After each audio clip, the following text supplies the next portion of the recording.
it's GameCube Index, and we're going to devour our enemies and gain their strength. Cubivore Survival of the Fittest is an action-adventure title that follows a tiny creature on his quest from birth to grow and evolve enough to take on Killer Cubivore and become the king of all Cubivores. In the time before your Cubivore's birth, Killer Cubivore has led a tyrannical regime that has used the resources of the wilderness so much so that all the color has disappeared from the land. Cubivore!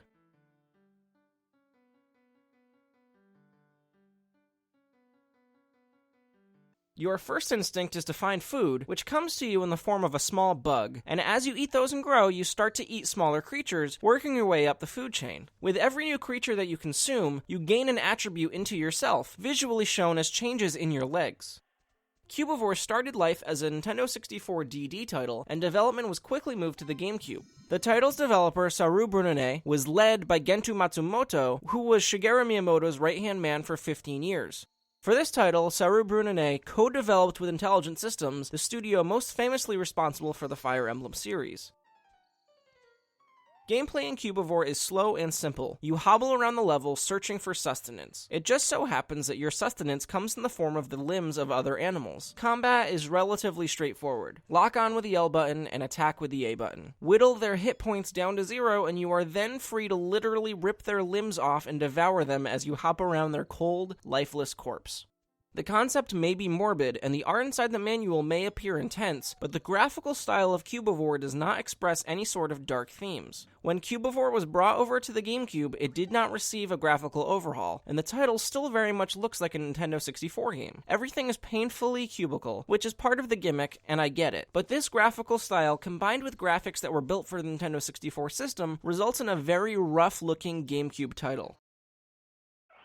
Due to the amount of enemies that you encounter, there are at least 100 different mutations that you can experience, and you will finally be ready to take on the Killer Cubivore when you reach 100. Each one is based on a type of animal, starting out as a pig and moving on to animals such as a bear, a snake, a dog, an ape, etc.